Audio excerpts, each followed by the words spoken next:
Good evening to all of you, and thank you for joining us for this ONFIF virtual panel on China's 14th five-year plan, which forms part of a series of ours which looks at the longer-term implications for the world economy and financial markets. My name is Adam Cotter, and I head up the Asia office of ONFIF here in Singapore. And we're very pleased to have two great thinkers joining us today. And given time is short, I will spare lengthy introductions.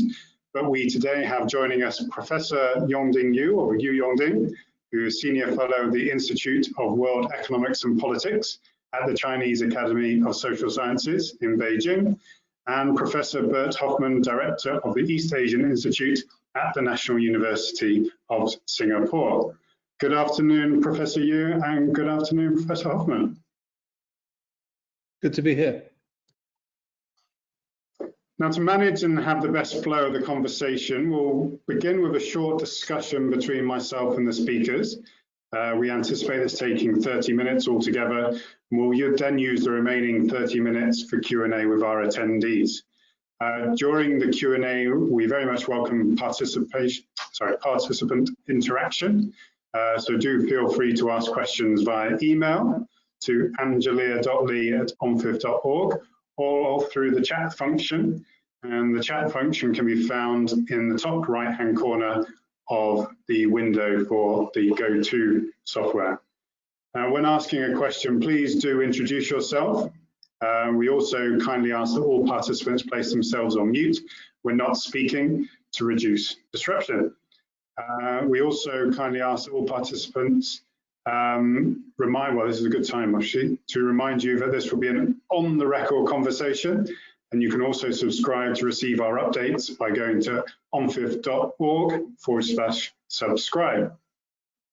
Now we're here today to talk about the 14th five-year plan, and China has issued the proposal for its latest plan following the conclusion of the Communist Party's 5th plenum, which was held in the last few days of October. As is customary, the full plan will not be published until next March at the National People's Congress. However, the proposal and other documents provide us some big clues into China's economic blueprint. As we are all aware, the plan is being developed at a critical time, not only for China, but also the world, as China recovers, of course, from the global impact of the pandemic, continues to manage ongoing tensions with the US, and also as the Chinese Communist Party approaches a landmark 100th anniversary. The main questions I want to address for the session today are first to look at the plan itself, and then I want to move on to the implications for China and also the rest of the world. We won't be discussing the impact of the US election on China, as my colleague Mark Sobel will be reviewing this next week on the 10th of November, when hopefully we'll have some clarity on the results. So perhaps, Professor Yu, I could start with by asking how and why does China create these five-year plans?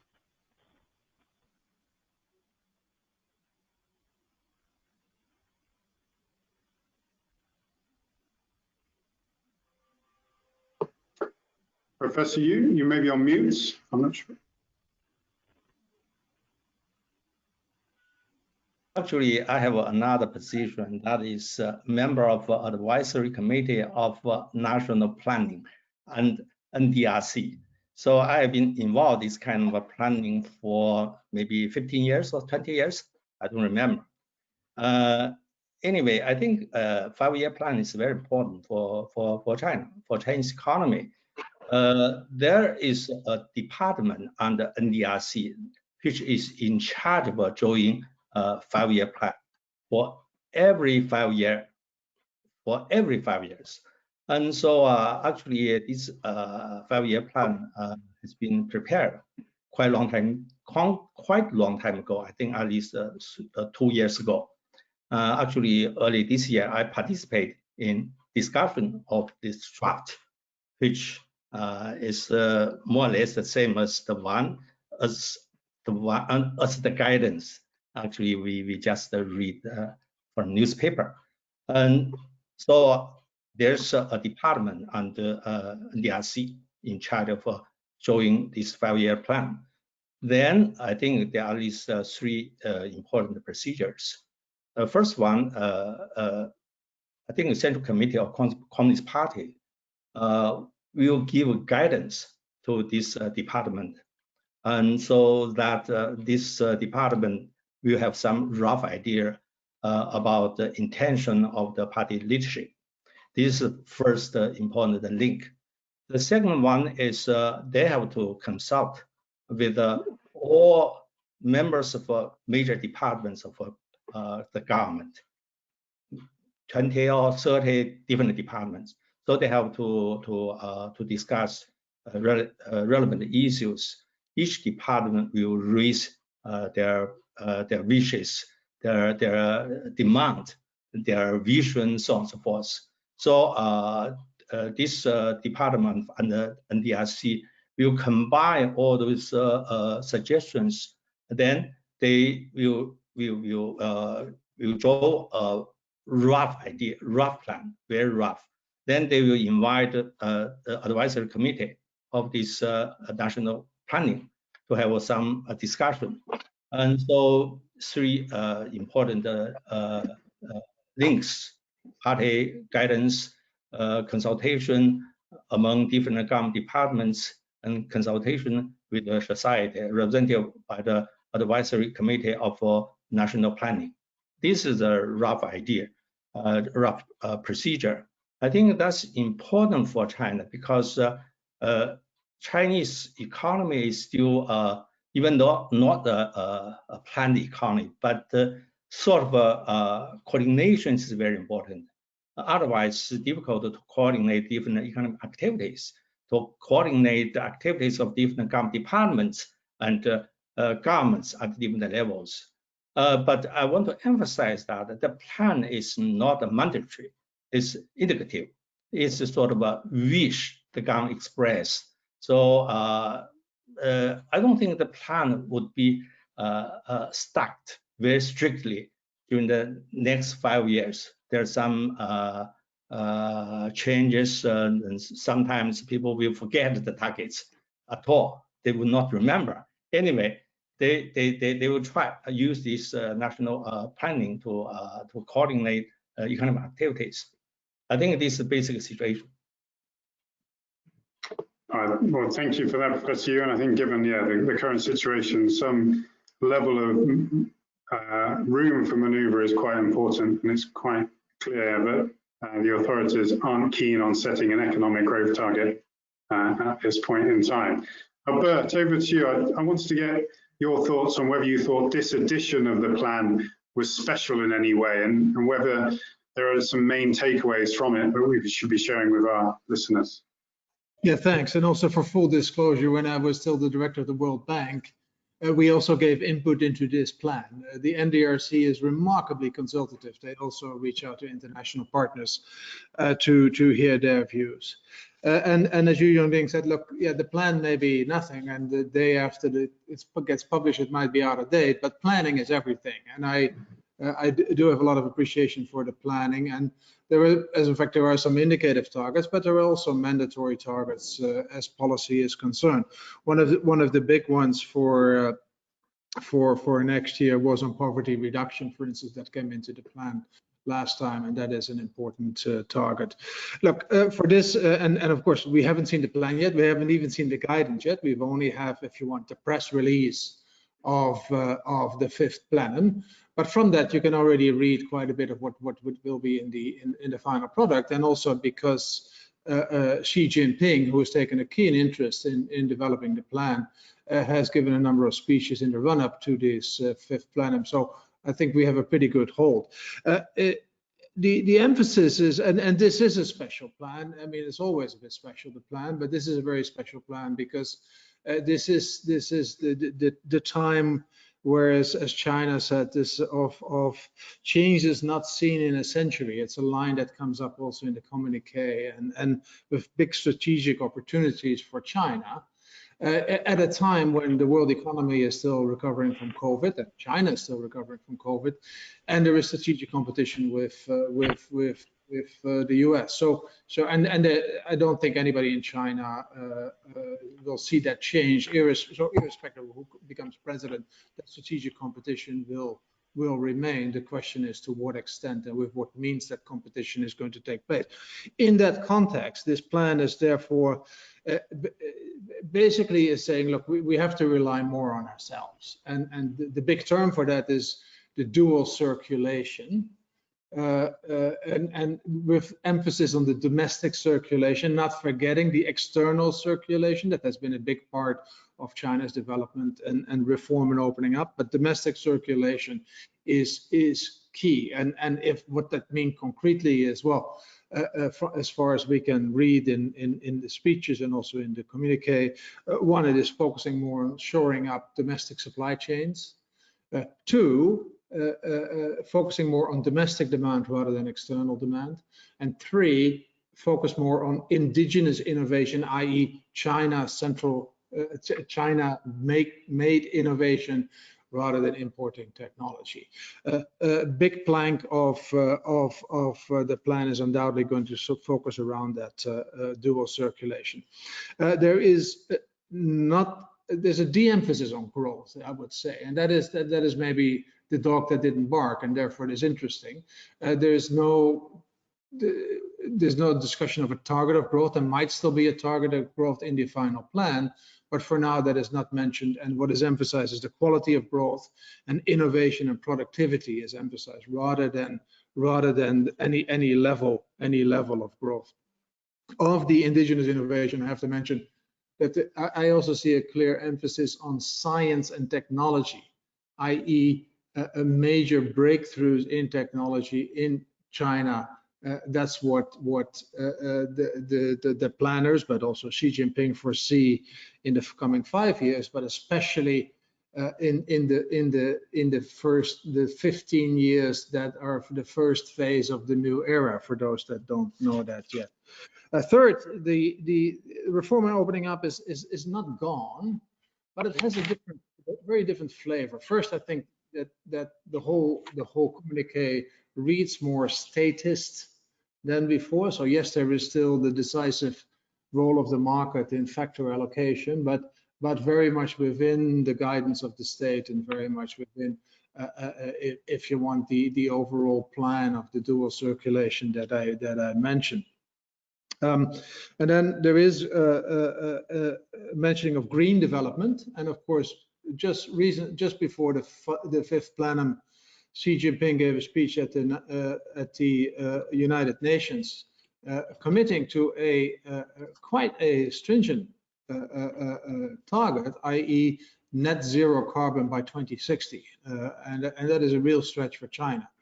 Interestingly enough, the communique avoids the question whether that would mean something for the next 5-year plan. They basically repeat the targets of before, i.e. peak carbon before 2030 and decline afterwards. So, but in my view, that won't stand, because the 2060 net carbon target, net zero carbon, will have major implications already in the next couple of years. Just to put it plainly, if you build a coal plant now, that would last 40, 50 years. And you shouldn't build any coal plants now because it would be a major cost factor. You're going to have to close it down. Finally, there is some emphasis, but less emphasis than before, I think, on social development. I mean, in the last 2 or 3 plans even, there was this strong emphasis on if you want, implementing this harmonious society, creating more equality, getting a basic social service, social security system in place. That's not gone, but it has less prominence than before. In part because China has achieved some of that, and so some of the social security and social safety nets are there. But it is striking that there is less emphasis on that aspect of the plan. So let me stop here. I'm sure there's much more. But I think these were the highlights as far as I saw them. All right, well, thank you. Perhaps later on we can come back to the changes and the reshaping of the commodities demand that we're likely to see in China, given its green growth strategy. I just want to, given your analysis of the different communiques over the last few days, were you able to extract any specific pieces of the plan that were sort of directly aimed at overcoming the domestic and external challenges, perhaps mainly the external challenges China is going to experience in the coming months?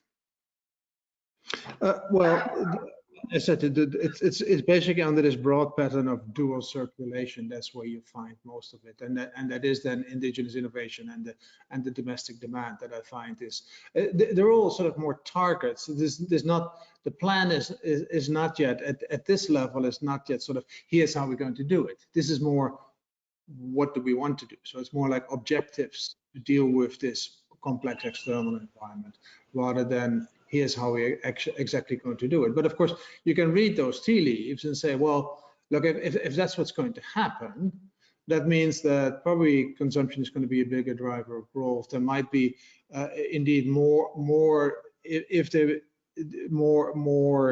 China-focused supply chains will likely be moving to China or expand in China, depending on whether it is a foreign firm or a domestic firm.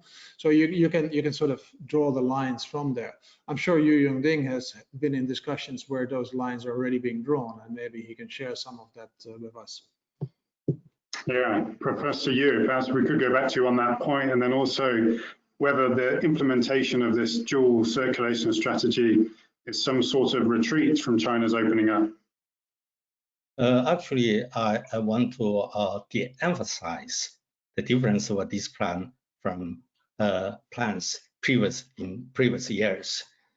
Yes, there are some adjustment for China's growth strategy, but I don't think there's any fundamental differences between this one and the previous ones. Actually, in the party's guideline, I think there are 5 major concepts raised in the communique issued the day before yesterday. The number 1 is innovation creation. Number 2 is coordination and cooperation. I mean, among Chinese institutions and so on. The third one is green, just like Bert emphasized. The green economy. This is some very cherished idea of Xi Jinping.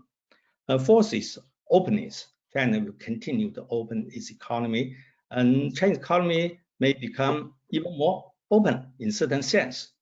And lastly, inclusiveness. I think this is also very important, because in China, the gap between rich and poor and so on and so forth actually has been widening. So we have to try our best to do something to narrow the gap. I think basically there are 5 ideas, basic concepts, which actually are more or less raised in previous plans and so on. Actually, I wrote an article entitled "Decode the so-called dual circulations." What is the twin dual circulations?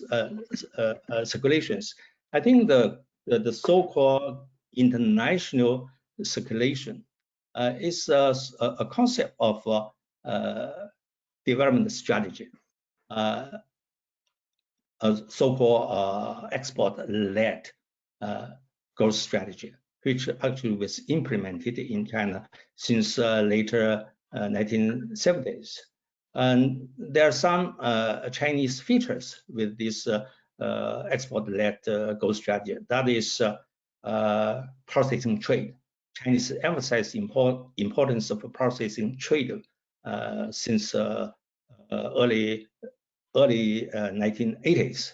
The second one is FDI policy.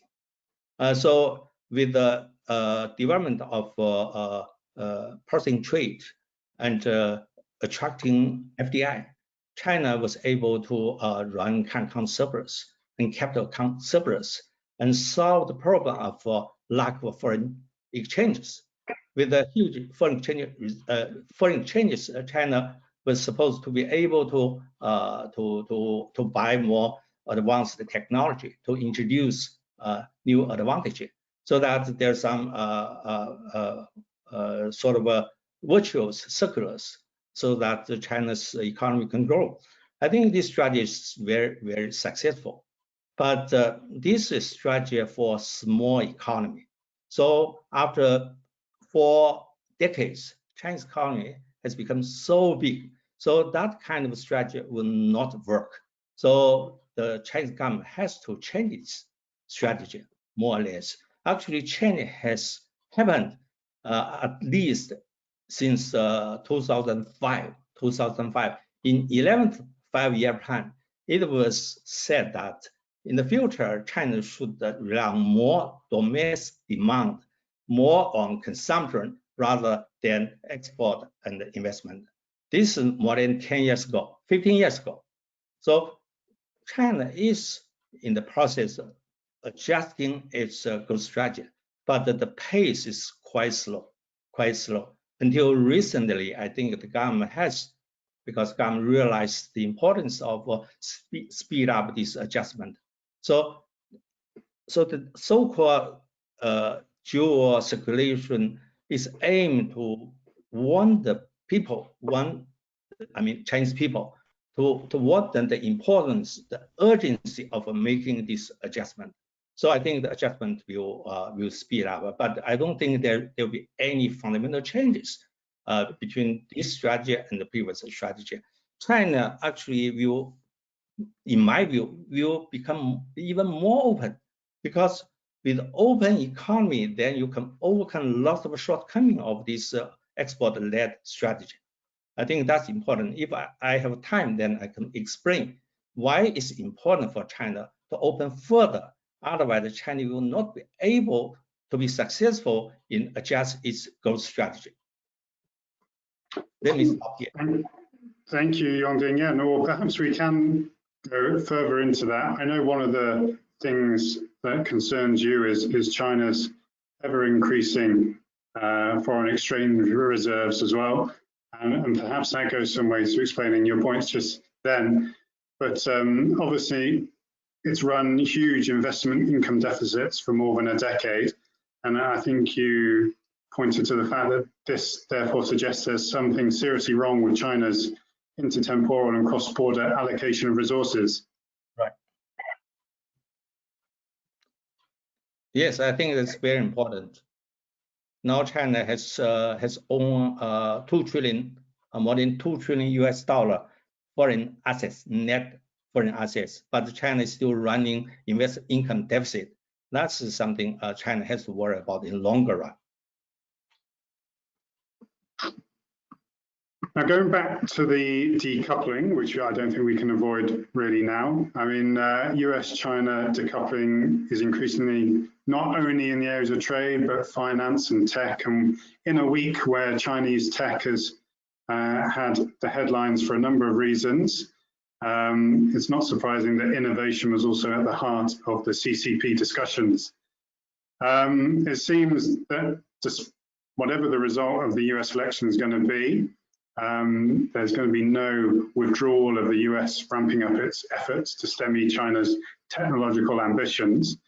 Yongding, do you think that China's evolving strategy requires a fresh American policy response? Obviously, China has some very bold ambitions in what it wants to achieve in the areas of innovation. I think China's new growth strategy is based on assumption that U.S. government will not change its policy in any significant way. I think this is an assumption. I think most Chinese economists will agree that in the future, China has to fight its own way, even though China does not want to delink with the U.S. economy, delink from this global volume chain. But if U.S. government has been determined to kick China out of this volume chain, what can we do?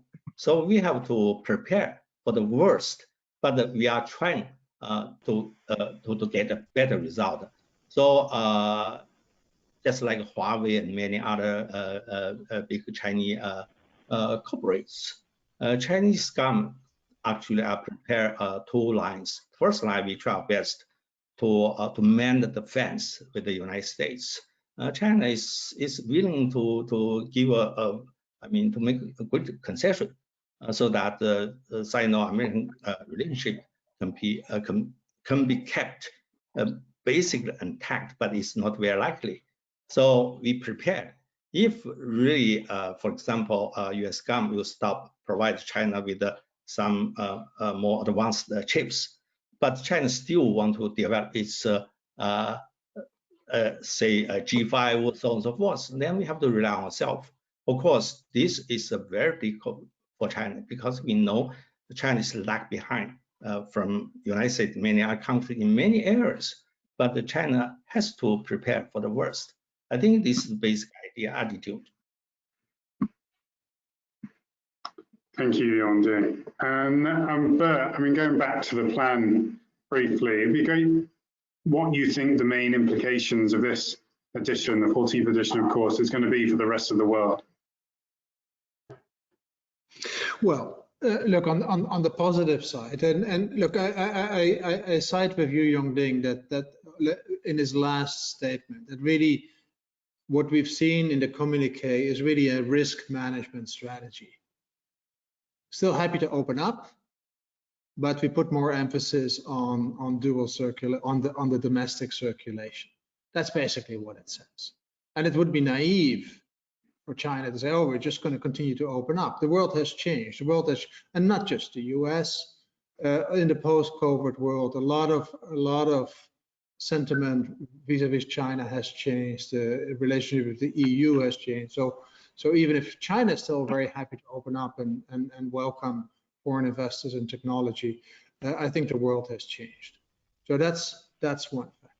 But second, going forward, China will remain, if China puts more emphasis on domestic demand, not all the demand will be filled from China. So there's actually an opportunity for more exports to China, especially in consumer goods. And third, on the innovation side, there is, I think, a fair amount of opportunity for companies to say, well, look, we have comparative advantage, or we can still work. We are still in a political situation where we can work with China together. Southeast Asia is a good example that they look at and they see that as potential opportunities. But the sort of a return to before Trump is just not in the cards.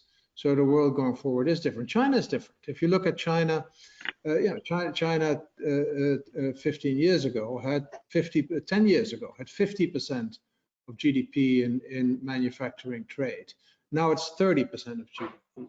It's probably going to go even lower, and that is quite natural, simply because China is getting richer, and rich continental size economies simply have a lower share of trade in their economy. So there will be a lot of structural changes as well that other countries would need to adjust to.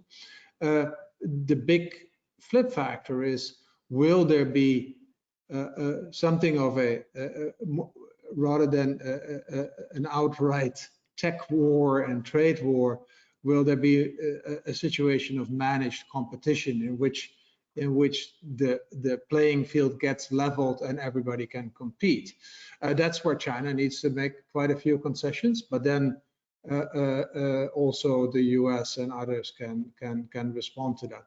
And that will create the overall environment that will determine who will win, who will benefit from China's future growth path, and who will not. Thanks. Thanks, Bert. Just developing on that, really. I suppose with this changing world that we're obviously all experiencing, but also China's rebalancing, do you think this is going to add as a sort of a catalyst to renminbi internationalization, or do you think it will continue at a similar pace? Well, look, I actually think that it's a strategic objective for China to internationalize the RMB, and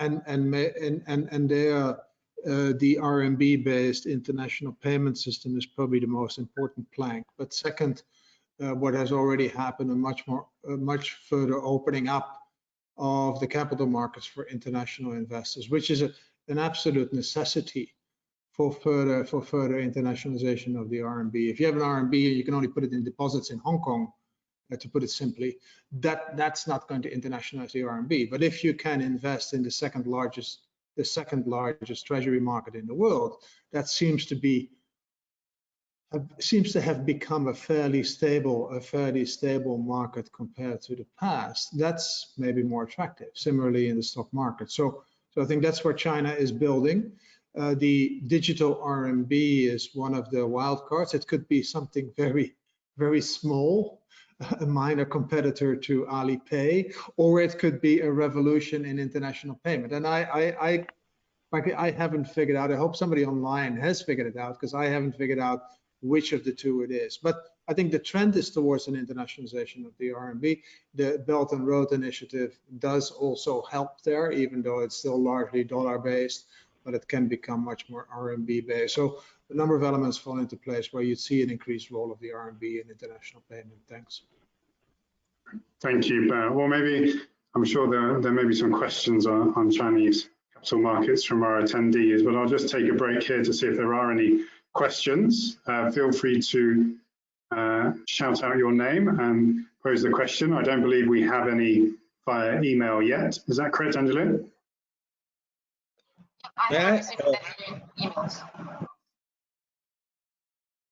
May I say a few words about RMB internationalization? Certainly, Yongding, please.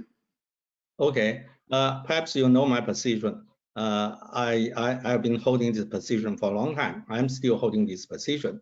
I think RMB internationalization is a long-term endeavor.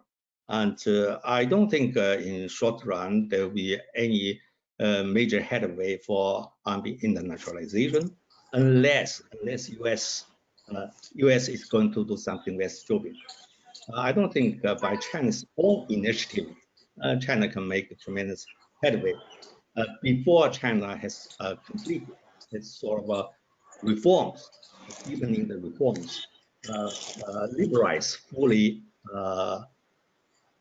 exchange rate to allow exchange rate to flow, and also liberalize capital account.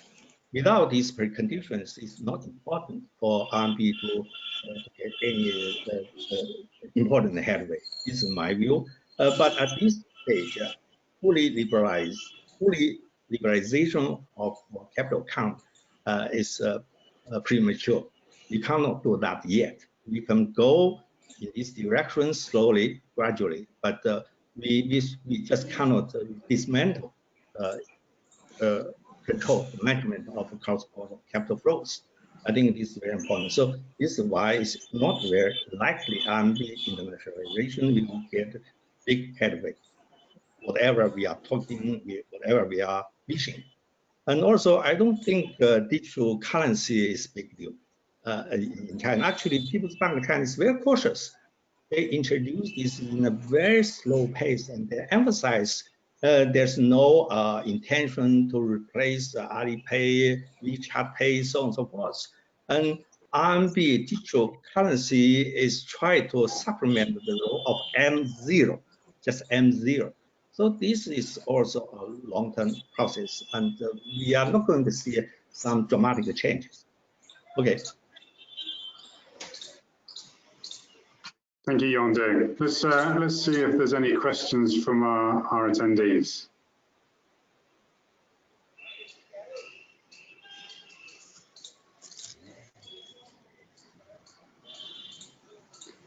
I see we have one from Vinay Sharma. Vinay, do you like to read out your question?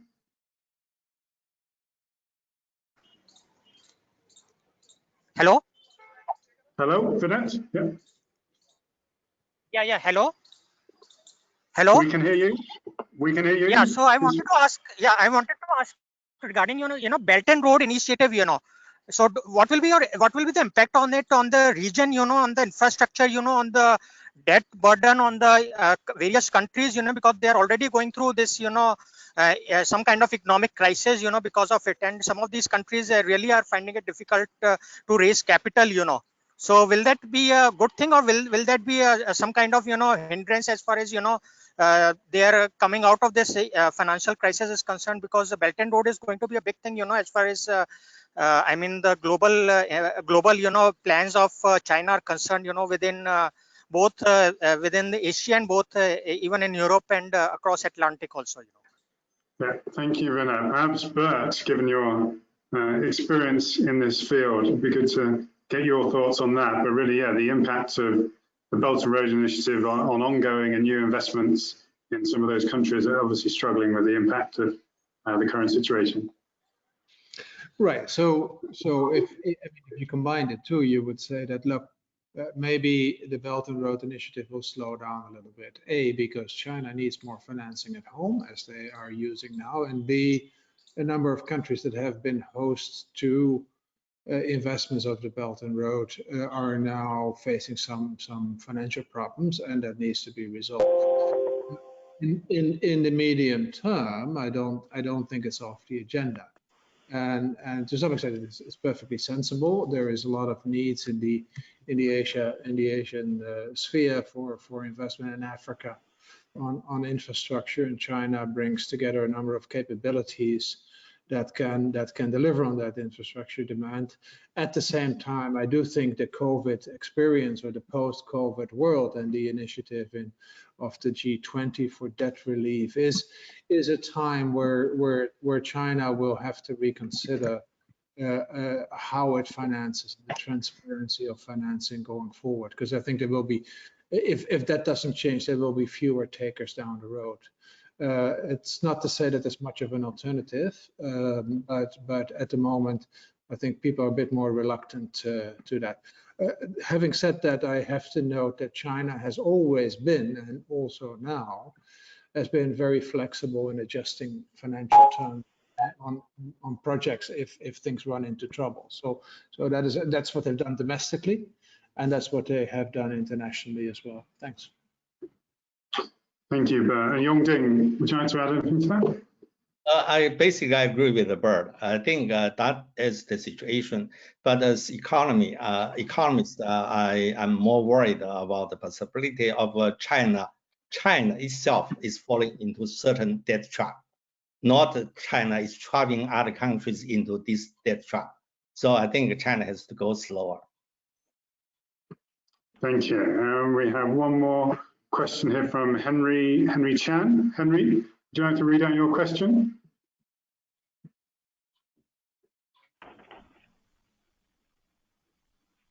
So I can do it for him. So we have a question here. So Chinese capital flight is a serious problem. And Professor Yu, you have done quite a bit of study in this area. How or what is your view on income tax and inheritance tax reform before any capital account opening? Professor Yu.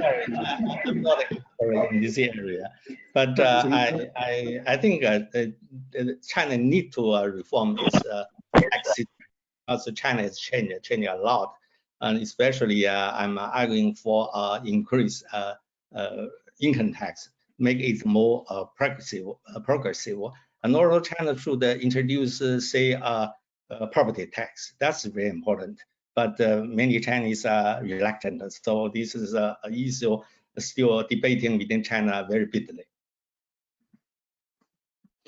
Thank you, Yongding. Perhaps while we're waiting for other questions to come on, I'm just going to go back to this focus on finance and technology. And of course, everyone's seen the news this week. But how does the discussions from the 14th five-year plan balance with recent news regarding Ant Financial's IPO? Professor Yu, would you like to give your views on that? Actually, this is a very sensitive issue.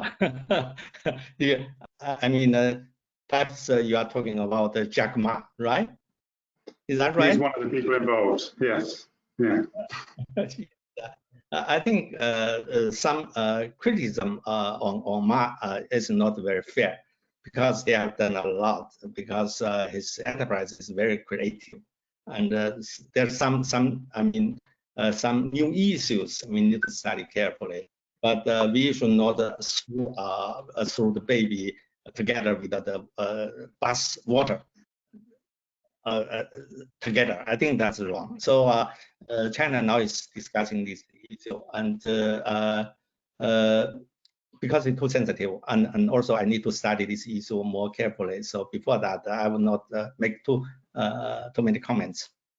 No, that's fair enough. But yeah, it does seem that it came certainly from the upper echelons of power in Beijing. So we'll see how that unfolds and we get more information. I'm not sure, Bert, if you have anything to add to that. Well, look, it's a very complex thing. I have no sensitivities, but as an outside observer, what I see is that, I mean, it was rather unexpected that the IPO was postponed, but the formal reason for it was understandable. The formal reason was that the IPO documentation did not reflect the future changes in regulation that were going to come.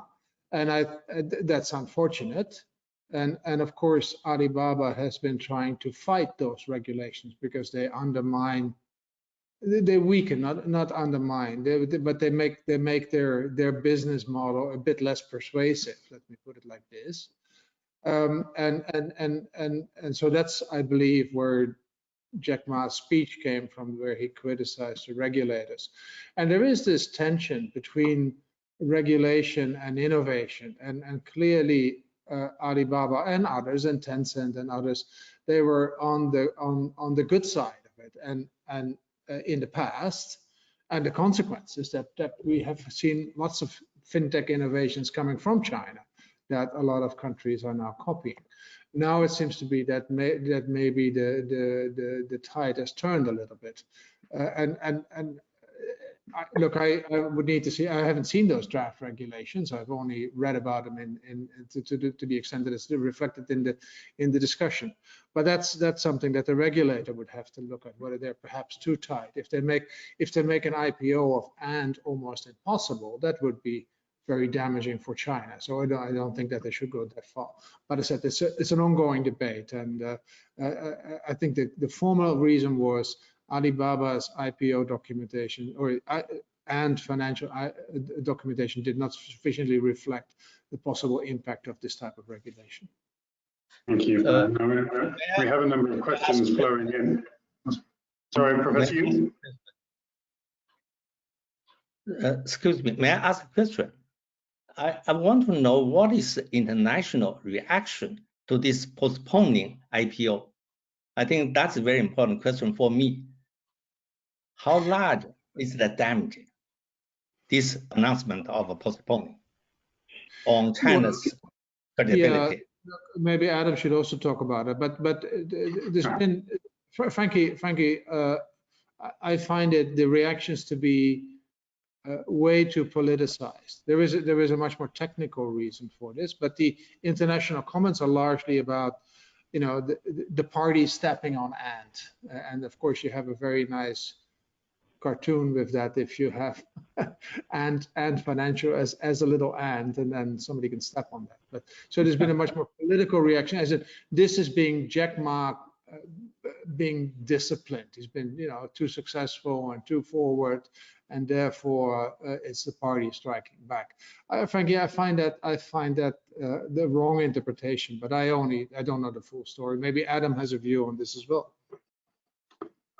Not so much, but what I would like to do, I know we have a question here from Rajiv DeMello, and I suppose in return for giving you a chance to ask your question, it'd be good to get your views also on the international reaction to the IPO. Rajiv, can you hear us?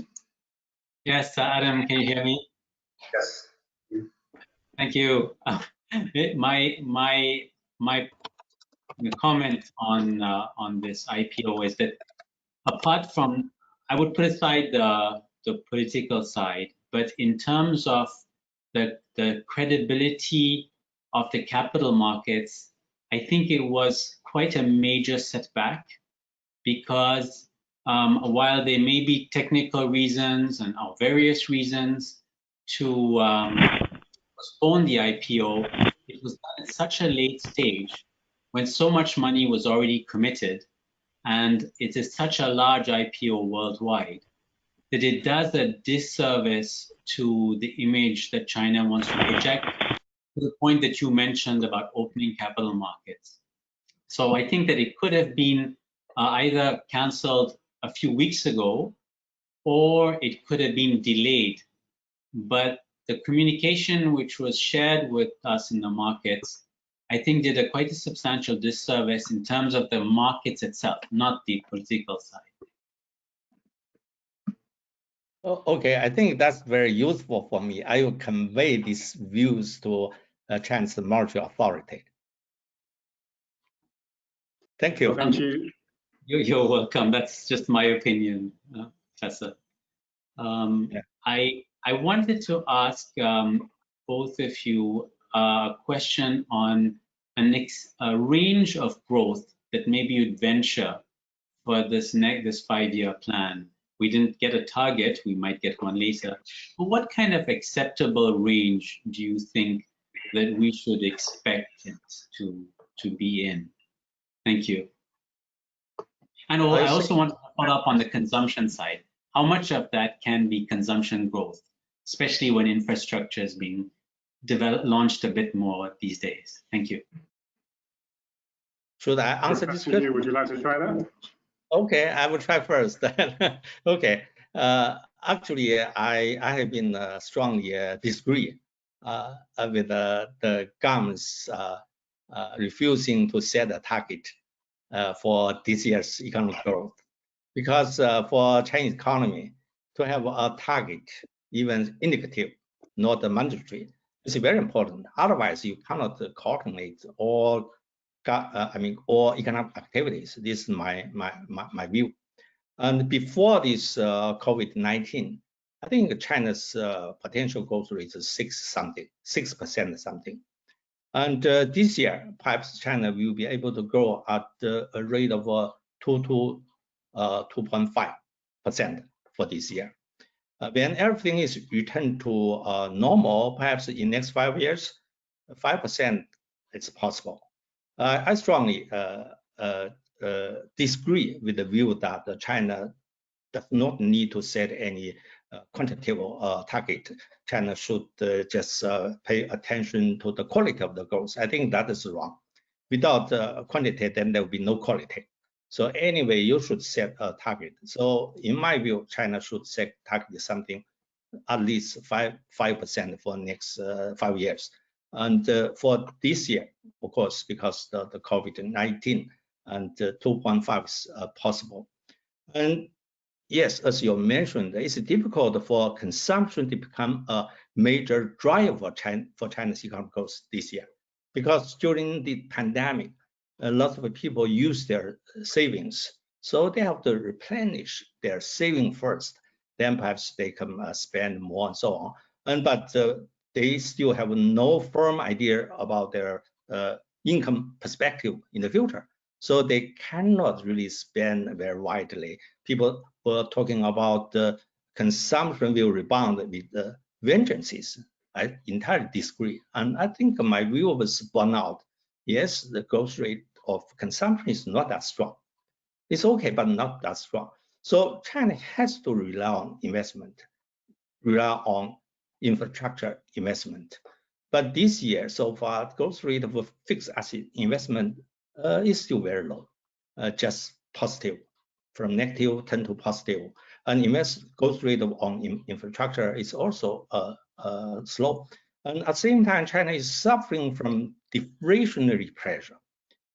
So it's entirely possible for China to use more expansionary fiscal and monetary policy to stimulate the economy, to support investment in infrastructure, so that China can at least get the growth rate something like 2.5% this year. And so I think Chinese government officials are too heavily influenced by mainstream views of Western economies, and they argue that China should go slower, should really pay more attention to quality rather than quantity, and so on and so forth. These words are fine, but I don't think it's fit to China's reality. I don't know whether Bert has advised Chinese government, you should lower your growth rate, and so on and so forth. Anyway, this is my view. It's a minority view in China. All right, look, what's your acceptable growth range as a Western economist? So I mean, it's actually interesting because, so I agree with you, Yongding. You need to have, I mean, whether you publish it or not, but you need to have an idea of where growth is going to go. I mean, a lot of it depends on it. Your budgetary planning, your monetary planning, your infrastructure needs, all that depends on that. So you may be wrong, but you still need to have some idea of how fast you're going to grow. So and then given the coordination issues that you, Yongding, mentioned, the plan is in the end a coordination tool. So you might as well say, well, we think it's going to be about this. We're not going to be hung up about it. We're going to be pretty relaxed about it, but we think it's going to be something like this. And if I were to give a number, it's almost a bifurcation. The reason, if it were normal, and if opening up were to continue, and if the trade tensions, the antagonism between the US and China were to sort of calm down, I'd say 5 to 6% perfectly reasonable. If not, you're actually looking at quite a different world, I think, and China would need to invest a lot more in its own domestic capabilities. They won't be able to catch up as quickly. They won't be able to access foreign markets as much, and you would look at a lower growth rate, because some of these other measures that would then have to fuel growth, that's simply going to take time. On that, and that's the consumption question. And I think the first time that I wrote about rebalancing in China was 2004. And since then, the overall increase of consumption to GDP has gone from 35% to 39%. So it's going very, very, very slowly. There's a good reason for that, and it's not that you could sort of say, okay, well, let's cheer up the consumption rate. What you need to do is do major reforms, and up until now, China has shied away from a number of those. You need to think about a redistribution along functional lines as well as along interpersonal lines, and that links back to this discussion that we had on the personal income tax. China needs to do more, and some of the government spending needs to be higher on social safety net, on health, on others, and that needs to be financed. Well, you can finance it by either tapping into the profits of enterprises, especially state enterprises, or you can do it by tapping into the high income, and none of them is China is doing. So that's a very big factor that will determine the consumption path. The second is urbanization. Yes, China is now 60% urbanized, but only 45% of those people have hukou, are really, if you want, urban citizen. There's no reason at all, frankly, that China still has a hukou system. And I know that there's lots of arguments of urban populations that they don't really want those migrants in, but there is no reason for it. And as a fact, it is entirely affordable to phase out hukou system within the next 5 years. It would be a major boost for consumption, because it would mean that suddenly migrant workers can stay where they are. They're going to look for apartments. They're going to furnish their apartments. They're going to put their kids into school, and suddenly you have a boost to consumption. So again, it's politically a very difficult choice, but economically a very good choice, and a very easy choice to make, because okay, it doesn't cost that much. Now China is actually shying away from it. They say, okay, well, let's keep people in the countryside, and let's rejuvenate the countryside. And fair enough, they have had some successes, but it's not the big boost for consumption, nor for productivity, for that matter. Because from a productivity point of view, you want people to live in places where they're most productive, not where they happen to be born or where they happen to have a hukou. Because it's not just urban, rural, it's actually also intercity. Moving from Shanghai to Beijing doesn't automatically give you hukou. So it's a big impediment to both productivity as well as to consumption that can be. It's easily affordable to move it out of the way, and countries such as Japan and Korea absorbed much more urbanization in their time, in their rapid urbanization, than China has done over the past 30 years. So it's all doable, but these are difficult policy decisions that up until now China hasn't been prepared to take. Yeah, well, of course, the flow of labour is an enduring question of our time, but I suppose something that will also impact consumption is going to be the relationship with the US. And I think OMFIF's own David Marsh has a question about China-US relations, and perhaps I also want to share some views on Jack Ma as well. Yes, thanks very much, Adam. Thank you very much, Yongding Yu and Bert. Fascinating discussion. First, a comment on Ant. I agree that this is a technical matter. Imagine if Google had been talking to the US authorities about some major change in fintech regulation and then was launching an IPO or a new capital raising without telling the market. Clearly, this cannot happen. But it seems to me this is all part of China's growing up process. And I'm reminded of August 2015 and the so-called devaluation of the yuan, which happened then. Surely China just needs to get its act together and communicate better on these things and basically get the coordination right. And so this could be a useful part of the learning curve, but a pretty expensive one, I would say. The point about United States relations, we spoke about decoupling.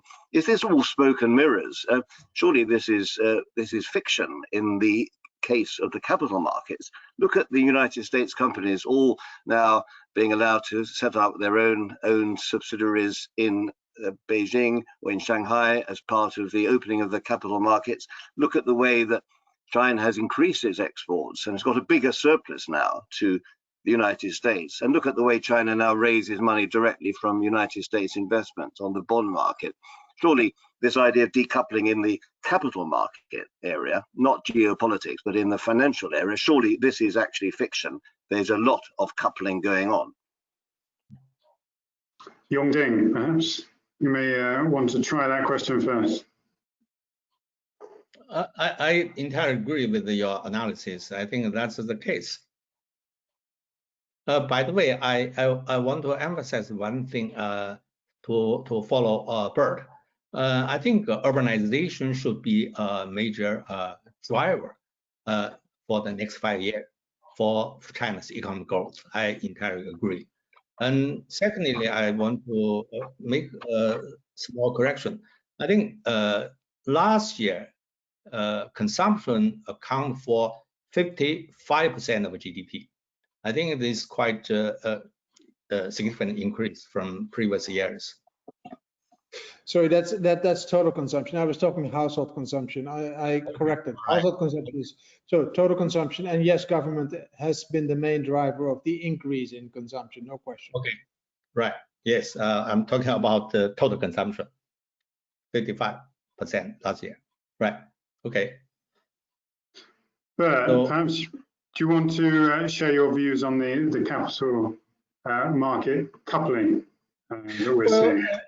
I mean, I think if I grant David's point, even though I can't really look at sort of these portfolio flows and look at what is really the origins of that. It's hard to put a flag on that. But if you look at on the other side, I mean, the foreign direct investment has diminished from China to the United States, has almost dried up.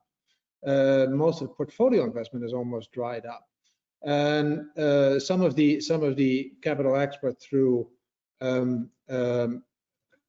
Chinese firms' IPOs that were planned have been postponed. So I think there's a lot of decoupling going on there, and of course there is decoupling in trade. There's no question about that. If you look at the bilateral trade, the COVID situation has been quite exceptional. So yes, this year the deficit is even larger than last year, but that is because of a fluke. I mean, if you want to see the impact of the trade war, look at last year, where China experienced a 15% decline of its exports to the United States, and so this year the decline is less than the overall decline of U.S. imports, but it's still a decline.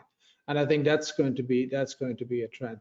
And we haven't talked about the tech yet, and there, of course, there's a number of measures that have clearly been hurtful.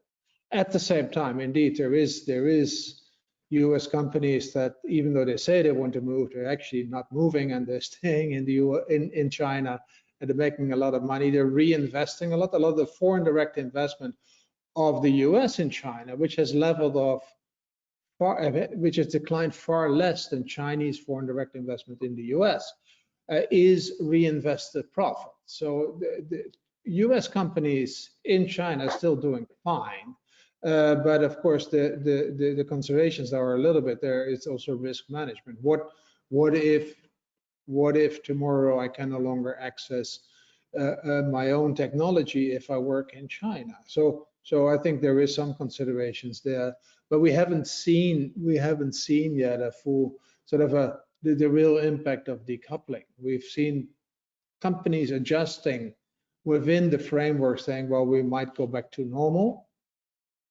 But once the decoupling is a policy that is there to stay, you'll see very different reactions, in my view. So yeah, a readjustment. Decoupling will concentrate in high-tech industries. I think decoupling definitely will happen. But in other sectors, I think situation is complicated. We have to wait and see, especially maybe something very important will happen in the United States, which will have impact on this total picture.